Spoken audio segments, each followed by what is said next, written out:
урматтуу мекендештер, менин каным коюу болуп кетиптир, коюланып кетиптир. Мен анализ берип атсам аябай кары кочкул болуп чыкты, же мындай жакшы суюк болуп акпастан коюу болуп туруп алды, же болбосо ошол инени саганда анализге сайып атканда кан чыкпай койду деп айтып каласыздар да. Анан ошондо мен каным коюланып кетиптир, мен барып бир капельница ала коеюнчу деген ойлор болот да адамдачы. Эми албетте капельницаны кое турган өзүнүн мезгили бар. Булар деген острый период деп коет. Острый курч мезгилде өтө адамда кан коюланып, ошол моментте ага деген реанимация керек болуп атканда албетте тамырдан куйсак болот. Бирок башка убакта, мисалы сиз чарчап атасыз, башыңыз ооруп атат, кыйналып атасыз, көңүлүңүз жок, тез кыжырданасыз, ишке көңүлүңүз жок. Бул мезгилде албетте канды караш керек. Канды гематоскоптон, мына ушу мен колдонуп жүргөн гематоскоп деген анализден көрүү эң жакшы канга баа беребиз да. Кандын ичи чындыгында коюланып кетет. Эмне менен коюланат? Мына кандын коюулугунун себеби биринчиден биздин каныбыздын ичинде жашап жүргөн 5 микроорганизмдин тукумчалары, яйцеклеткалары же личинкалары кан тамырынын ичинде жашап, биздин кан тамырыбыздын ичиндеги эритроциттердин ичиндеги белок, углевод, май, микроэлементтер, витаминдер,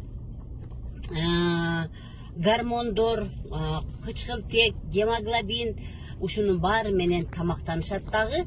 Ошол эле мезгилде алар өздөрүнүн керексиз нерсени чыгарат дагы. Ошолордун чыгарган керексиз нерсеси мына эң биринчи микроорганизмдин керексиз нерсеси экен. Бул канды коюлантат экен. Экинчиси, бизде кимдин гастрити бар, кимдин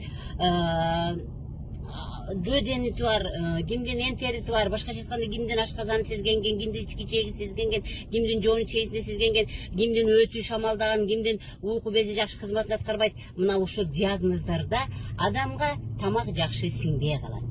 Ошол сиңбей калган белоктор, алар дагы канды коюлантып коет экен. Экинчи бир себеп мына ушул сиңбей калган белоктор экен. Үчүнчүсү мицелый кандида деп коет. Эми ошол баягы 5 микрожандыктын бирөөсүнүн аты грипки да. 5 биздин ичибизде жашайм деп жашап алган 5 микроорганизмдин бирөөсүнүн аты грибоктор, грипки.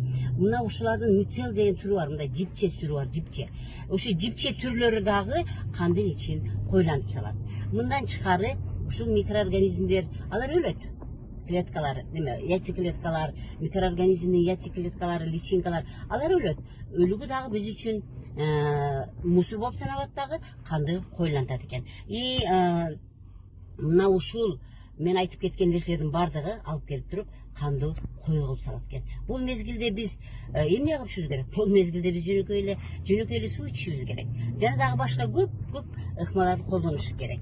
Эми бир кандайдыр бир 2-3 минутталык видеодо баарын түшүндүрүүгө убакыт тар болот албетте. Ошон үчүн келиңиздер, каныңыздарды көрөлү. Андан кийинкисин дагы ошо көбүрөөк эмне кылыш керек, көбүрөөк кеңештерди берели.